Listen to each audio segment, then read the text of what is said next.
Hi, welcome to the interviews with the hunting masters brought to you by the outdoorinsiders.com and the Sneak Tech Sneak Boot. This week, we're going to do a little podcast about elk hunting. We're going to be talking about Corey Jacobsen, Elk 101, and we'll talk a little bit about the rut more than anything, I think, because that's what's coming up. It's coming up hot. How you doing, Corey? I'm doing great. Thanks, John. Good. Good to hear. So, how many hunts you got planned this year? I've got two primary hunts. We're going to go to Wyoming just on a general tag Mm-hmm. and then come back and hunt here close to home in Idaho. So those are the two primary hunts. And then I've got, I'll be hunting elk with my kids, and we're doing another hunt of a lifetime hunt with a young man who's coming out from Pennsylvania. So we'll Awesome. get in plenty of elk chasing this fall. Nice. I was actually considering Idaho was on my radar this year. I'm like, if I don't draw a tag, I'm like, I'm gonna go to Idaho. I haven't been literally since before I got married for elk. And I was thinking to myself, of course, my dog's barking in the background over there. I gotta forgive my mangy mutts. Actually, I'm gonna shut this door real quick. Minimize that. Hey, stupid. Quiet.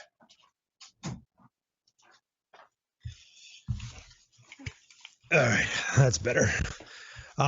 Yeah, like I was saying, I buy a license almost every year in Idaho because I put in for sheep and I put in for goat, and I'm like, I'm never gonna draw that, but I keep wasting this $168 every year for no reason. And I'm like, I just need to go. I just need to go to Idaho. Yeah. So, Yeah, you've got the license, so yeah. there's So a ton my of plan is next year. Yeah, there is a ton of over, and deer too. Like I got friends that go in November, rifle deer and whatnot. And I'm like, Yeah. you know what? I need to try that out because it's been so long since I've been there. My main camera guy's from Kamei. Oh, really? Yeah. So we that's why we used to go all the time. We used to kind of plan it, go, and he would end up staying there for a while, like during the holidays, and then but yeah, so we haven't gone. I haven't gone in a long time. Last time I was there was for a bear hunt. We went in like June or something like that. Yeah. That was literally like right before I got married. So a little over 10 years. Crazy. Yeah, there's some great whitetail hunting up in the Kamei area. Yeah. And you know what? I think what stopped me from going up there is that very next year, or that very same year that I went there for bear, there was like a bad case of blue tongue, and it like wiped out a crap ton of deer. And then we were having such problems with the wolves at the time. The elk weren't bugling anymore, and so I was just like, it didn't appeal to me anymore for a while. So then I just kind of got out of the rhythm of, so yeah, but I'd like to give that shot again. Anyhow, I digress. I'm going to run into, I got a couple questions for you. I feel like we get asked a lot of the same stuff over and over again. And I hate to like beat the same thing over the head, but on these early season hunts, because the bulls, I'm going to say early. Let's not say early season. Well, you know what? Let's start with early season, and then we'll kind of go into the rut, because I think early season means pre-rut to me. Because there are plenty of hunts, like myself. I'm going to Utah here in the end of August. They're not going to be running. So let's start with that. The early season hunts. What are some of the things that you're doing to locate an area that you will be hunting? Not necessarily locate the actual bulls, but how are you choosing your hunting spots? Like, let's say you had my tag and you were going to go in August into Manti. What were some of the things that you would be doing? For sure. No, that's a great question. For me, I love calling. So the early season is definitely not my favorite time to hunt, just because calling isn't as effective. And I'm like you, the early season I consider to be even before the pre-rut. It's kind of the August 15th through September 1st time frame. Like you said, you'll be in Utah, the season's open there. You're mostly going to be spotting and stalking or hunting over water, which water can be effective during that time of year. But to actually find the areas to hunt, I love that preseason, the early season into preseason, because the bulls at that time are kind of separating from their bachelor groups. They've been in bachelor groups all summer, and then they transition to what I call the staging area, and that's kind of the places, the sanctuary they go to. They don't move much. They've got food, water, shelter, everything right there, and they kind of just stage for the rut. And they're by themselves. They're rubbing the velvet off their antlers. So if I was hunting that August 22nd timeframe, which I think is when Utah opens, I would be looking for some of those staging areas. And they're going to be not like the late season sanctuaries, but more all they need is some good food and water and cover. And they can find that usually in close proximity. So they aren't traveling a whole bunch. They'll get up and feed in the morning, go bed back down. But one of the things I look for is a bunch of rubs. And they're different than the rubs that you see during the rut. These are the bedroom rubs where they've got 40 or 50 trees in a 100-foot radius, and every tree in there's rubbed. And if I can find that, I know there's a bull that's living there, and usually those bulls are going to come back into the same areas from year to year. Yeah, that makes sense. What are some of the landscape features that you look? Obviously, it depends on what state you're hunting and what type of terrain you're hunting. But let's keep with the Utah Manti. It's 10,000 feet, I think, most of it. Yeah. Skyline Drive, like that type of altitude, that type of vegetation, and so on. What are some of the things that you're looking for? Like, let's say on a map, say, hey, I'm going to go look here to see if I can find what you just described to me.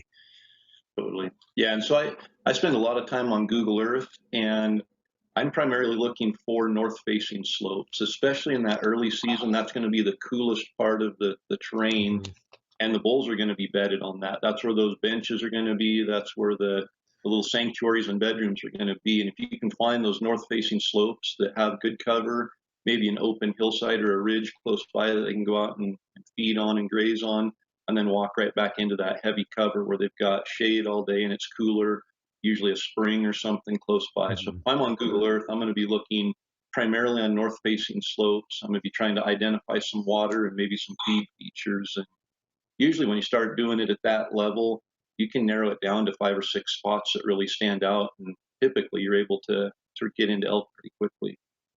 Cool. Yeah. So last year I had I had the general season deer tag in the same mountain range, and I saw I saw a lot of elk. I saw 2 or 3 really decent bulls. Just, glassing for deer, picked them up. And I kind of made a mental note of it. And that's kind of why I put in for that unit, honestly. Is I'm like, I have it. I looked on Go Hunt. And I'm like, I got a pretty good chance of drawing it. And I made a mental note, and I found the bulls a lot of them were in these, like, I don't know if it's aspen. I think it's aspen. It might be alder, but I think it's aspen. That chaparral stuff up high there too. It's kind of like a weird, and I didn't make them. I should have checked to see what kind of tree it was, but like where all the new ones were coming up. I found them in there. The 3 bigger bulls, and they were by themselves. One was like a 340-ish, decent bull, real nice bull, and the other 2 were lower 300s, and they were all basically in the same. It was like a carbon copy, but in different basins, different bowls. So yeah, a lot of it correlated with some of the stuff that you said. There was a creek in each one of those, and a little grassy bottoms, at the bottom. And I noticed too, that was one of the things I saw, that there was some open area. And I imagine a lot of that has to do with too, like you said, they're just at the point where they're coming out of velvet, and they were in those areas, just like deer or anything that has velvet, they're tender at that time, and they don't want to be in super thick stuff, hitting their antlers and hurting themselves, while they're still in velvet. Yeah. So, and they should be, by that time, I'd say the 10th to the 15th of August, those bigger bulls should all be rubbed off and hard horned. Yeah. Yeah. But yeah, those open areas, they're going to have a lot better feed in some of those meadows, especially if there's a creek in the bottom. You got green grass coming up and a good feed, good water, good cover right there. So good areas for sure. Awesome. So let's transition. Basically the same question. Now we're in that pre-rut and rut. How does that differentiate from the way you're looking for them in the early season? What are you looking for now? Really looking for a lot of the same things. Those staging areas from like the 1st to the 5th of September can be really productive still. The elk will be a little bit more vocal. I hunted Utah, I think 5 years ago, and it's like a light switch comes on. It's just quiet. The bulls aren't making a peep, and then overnight they start vocalizing. And once they start vocalizing, they can be called in. And I love hunting, especially a more mature bull, early during that pre-rut, before they get herded up, before they really establish their harems. And so I'm going to be, covering a lot more country and using my bugle to locate elk a little bit more. And obviously I'll walk by some elk that aren't bugling, but I'm doing a lot more calling to locate than glassing at that point. Gotcha. And from that 1st to the 5th, you aren't going to hear near as much calling, but if you can get a bull to respond during that time, the chance of calling him in, I think, is a lot higher. And then as you transition from like the 5th to the 15th, still the pre-rut, but they're more in the gathering stage where they're trying to get the harems. The bigger bulls are coming in and starting to establish harems a little bit more. And that's a great time to call as well. I actually like, that first half of September better than the second half for being able to effectively call in elk. Once they get herded up and they have their cows and the cows start coming into estrus, calling a herd bull away from a cow in estrus can be pretty difficult. Yeah. So now let's move to full-blown rut. Full-blown rut, in my opinion, the way I've always treated any rut thing, and that's deer, elk, whatever, I always look for what the cows need and where the cows are going to be and kind of look for those areas, because just by default, the boys are going to show up where the girls are hanging out. So what are some of the things that you're looking for, to find those big cow groups? And that's a great point. And that when I set out trail cameras in the summer, if I'm in a place like Utah or Arizona, I think I'm probably going to be looking more for a bull to hunt. They don't seem to travel as much looking for the cows there, but you get into the mountain states like Montana and Wyoming and Idaho, Colorado, those bulls will travel a long ways. Not saying they won't in the desert states, but if you have bulls on your trail camera in Idaho all summer, they might be 20 miles away when the rut kicks in. Yeah. So I'm definitely looking for those big groups of cows because, like you said, when the rut starts kicking in, those bulls come looking for those same groups of cows. And if you have them located that 5th to the 15th time frame as they're assembling their harems, you want to know where the cows are. And for me, like in Idaho, and I'm sure it's the same in the desert states, but I'm just looking for where the cows have had their calves, because typically once they have their calves in early to mid-June, and I think some of those southern states, they have them a little bit earlier in the year, but where they have their calves, they usually spend the summer there. They've got security and safety and plenty of feed, and that's typically where they're going to spend the summer without moving a whole bunch more. So early in the summer, early July, trail cameras are going to start showing you where the cows are. And then from the 5th to the 15th of September, the bulls are going to be showing up there. Once they establish their harems, a lot of times they'll take them and push them up into a canyon or kind of split them up a little bit. But the cows kind of direct and control everything during the rut. I was going to say. Yeah, I see that a lot, like where I'm getting a little feedback. I see that a lot where you think it's the bull that's pushing, but it's like the lead cow. She's, hey, let's go this way. And now the bull's just trying to round up the rest of everybody else and make sure that they stay together. So yeah, he's running around there thinking he's controlling where they're going. But actually, like you said, the cows are the ones, and they're pretty simple. They come down to feed. And when it's time to go back to the bedding area, the cows are the ones that lead them back to the bedding area. And the bull's just running around there trying to keep control. Cool. So I want to switch directions here a little bit with the questioning.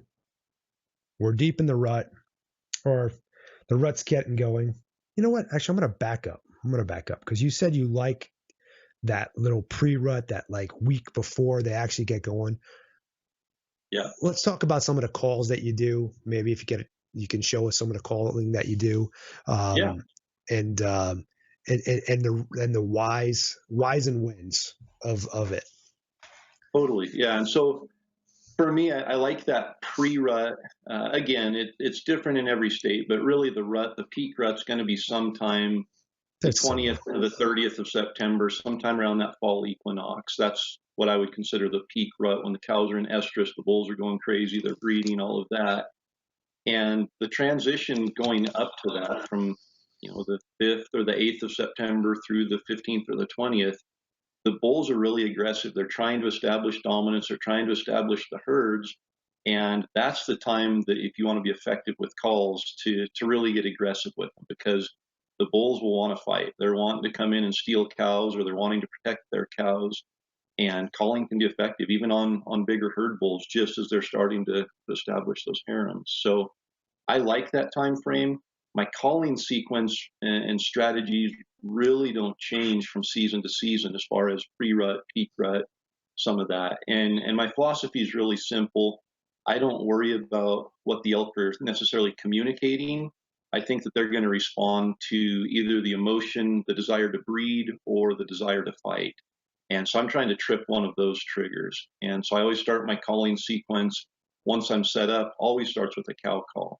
And if that bull's wanting to breed or wanting to grab a cow for his herd, he's going to come in. And if he's hung up, he already has cows, or he's a little bit timid, then I transition into trying to trip the trigger to fight. And every bull elk has that natural tendency that testosterone's building up for the rut. And if you can say the right thing to them in the right way, it doesn't matter. Little bulls, big bulls, they all, if you can trip that trigger, they'll come in with their eyes rolled back, wanting to fight. And so that's kind of my go-to. Backing up just a little bit, though, you've got to locate the elk first. And so I use, just a simple location bugle that really, I'm broadcasting it out. I'm just trying to blow a bugle out there that covers all the canyons and the drainages, so they can hear it, and hopefully one will respond. And if I'm wanting to call in an elk, I have to have one that will respond, because, yeah, you can call in elk and they'll come in quiet, more out of curiosity, but it's so tough. And it's a waiting game. I think it's harder than spotting and stalking when you do that. So I want an elk that's vocal. I want an elk that's fired up. And so I'm going to cover a lot of country, just throwing out location bugles, trying to find an elk that's vocal. And location bugle, the key with it is just holding that high note a little bit longer and letting it really carry out there and echo through the canyon, and then waiting a minute or two to see if you get a response. If nothing, I'll throw out another one. And if I haven't got a response by the second location bugle, the odds of being able to call in any of the elk that are there are pretty low. So I'm moving on up the drainage until I get to another vantage point. And location bugle is just a simple couple octave change. Again, you're just really trying to get that high note to carry out there and echo, and it sounds like this.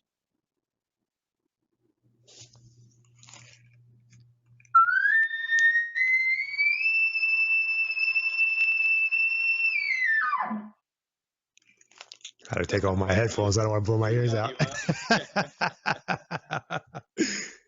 So nothing aggressive there at all. It's just a kind of pretty bugle, hit a couple of staircase octaves and blow it out there. Once I locate an elk, go ahead, sorry. What I want to do, just for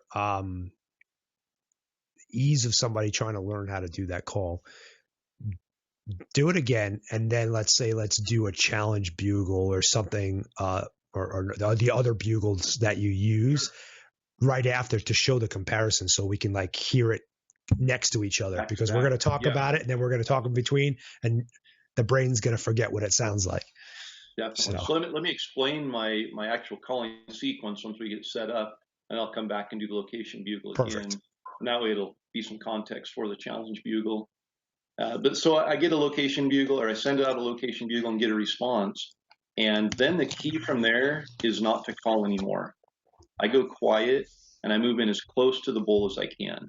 And, every different unit's going to be different as far as how close you can get. But if I can get inside 100 or 150 yards, I'm pretty confident in my ability to be able to call in that elk.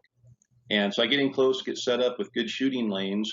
And I love to hunt with a partner. I love to have a caller back behind and a shooter out in front.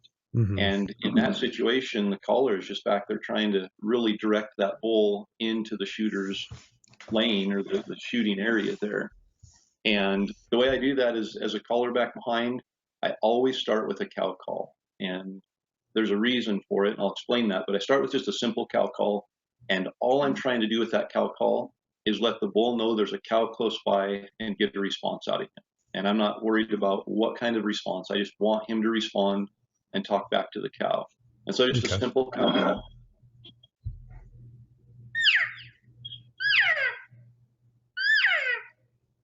Something like that. Give him one or two of those. Make sure he hears it. And as a caller, I'm totally fine if he knows right where I'm at, because he doesn't know the shooter's set up out in front.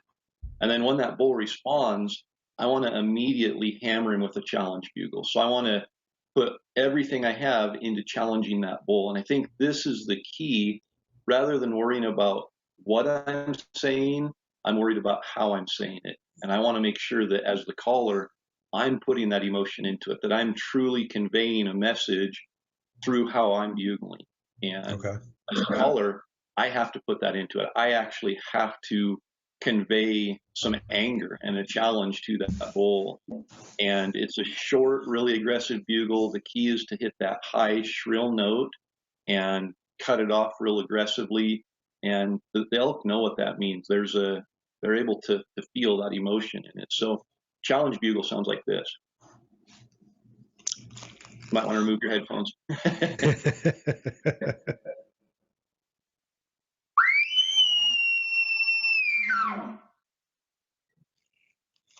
And so there's a lot of emotion in that. And if you listen, I'll do the location bugle and then I'll follow it up with the challenge bugle, just so you can see the difference in it, that there's Perfect. no emotion in the location bugle. All of my emotion goes into that challenge. So here's the location bugle.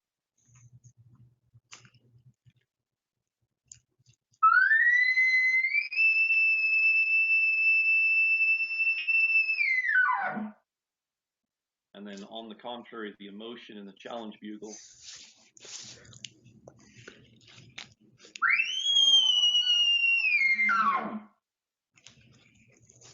I don't know if that, if it comes across through the speakers in the audio. No, I could totally tell the difference. Yeah. When you're in person, you can tell, and the elk can tell too. And I really feel that's how elk communicate. They communicate through emotion. With cow calls, it's the same. Cows will communicate back and forth, but when they're in estrus and they want to be bred, their cow calls sound different. There's more desperation. Yeah. More of a Whinier. tone. Yeah, they're conveying to the bull, I'm not just communicating with other cows here. I'm in estrus. I need bred. And those emotions, if you can put those into your calling, go a long ways in being effective as a caller. Awesome. Now, I get questions about this all the time, and I don't personally use them, or I haven't used them for years now. But like chuckles, clunking, all these extra. You seem to be like pretty. This is like pretty straightforward and let's simple, stupid, so to speak. Yep. And what's your thoughts on those calls? Same I know thing. you do. I know you do them when you're doing your competitions and stuff, because that's the pretty stuff that everybody wants to hear. But totally. And I have people all the time, when you're out in the woods hunting and you hear a bugle, it's the chuckles that give it away, whether it's an elk or a hunter. You can fool a lot of people with just a straight bugle, but as soon as you start chuckling, there's very few people that can fool another person, because chuckles are hard. And so I'll have people say all the time, well, I'm just not confident in my calling because my chuckles aren't good. Don't put them in. You don't need them. I really don't feel that chuckles add anything to the effectiveness of calling in an elk. It's all just in that emotion in the challenge sequence. And that's, my style is very aggressive. It's in your face, which I think is the most fun way to call in elk. Yeah. But there's other ways too. You can do the blind calling and set up and just sound like a whole herd of elk and throw in some different sounds, and elk will come in silent, check it out. But to actually get a bull to commit where he comes running into your lap looking either for a cow to breed or for a bull to fight, there's not much more exciting when it comes to elk hunting. And so I don't worry about any of those, auxiliary sounds that elk make. The glunking, yeah, I might glunk, I might chuckle, but it's just to add some realism to my calling, to maybe convince that elk, if he's a call shy elk where there's a lot of people hunting, I might add a few things that make him think, yeah, it's probably not a human, that sounds like an elk. But as far as tripping that trigger and getting them to come in or communicating to them the message I'm trying to send, I don't think any of those other calls really add anything. Right. I often wonder, the way you said it just now, if elk actually sit there and think, that guy bugling over there doesn't sound like an elk. You know, what is it that makes them say, "Hey, I'm not going into that"? You know, Yeah. like I don't know if they had that. I mean, I guess if they've gone in a couple of times and didn't get killed or got whatever because they got called in and then they saw, it's just like calling coyote. Coyote comes running into a call and you bust him. He's probably not coming into that call ever again. But yeah. So it's funny. I often think that I'm out in the field. I'm like, I wonder if they're not answering me back because I sound like I'm a human. I don't know if that's even and I think at the end of season, I think they have short-term memory. Yeah. I think at the end of season, they get call shy, they get pressured after 3 or 4 weeks of people blowing a lot of different calls at them. Damn but when you go back to next season, the first week in the season, I don't think that bull remembers, hey, I was being called at by people here last year.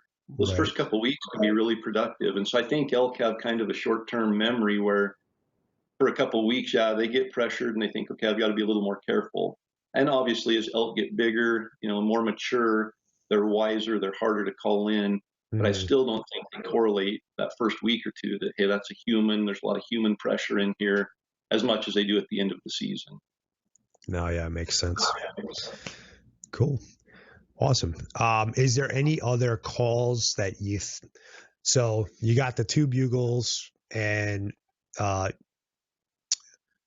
you did a little bit of an estrus, but your first couple of calls were just more like mews and stuff. Is there anything else that you would suggest that a guy perfect if you had to learn 3 calls or 4 calls, let's say? We know what your 2 bugles are. What would the other 2 calls be? Yeah, and that's part of my strategy is keeping it simple, because if you have to learn 10 different calls and you're trying to think, which one do I give them? I'm not confident in these 5. Practice 3. Practice a simple cow call, the location bugle, and the challenge bugle. And honestly, 99% of my calling is one of those 3 calls. And from there, there's one bugle. It's called the display bugle. That's the bugle that the bull does to display to the cows that he's the dominant bull. It's not going to be very effective, or at least I haven't had it be very effective to actually call in elk.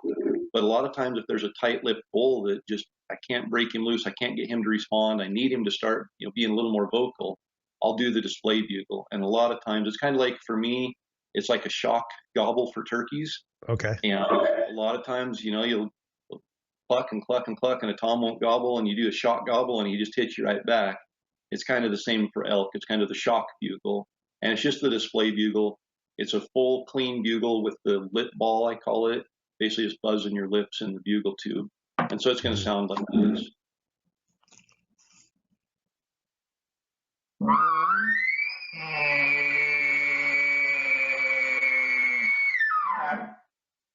And it just gets that buzz sound in the middle of it. And that's how the bulls display. When you hear them, it's that beautiful bugle that you hear out in the meadow. Right.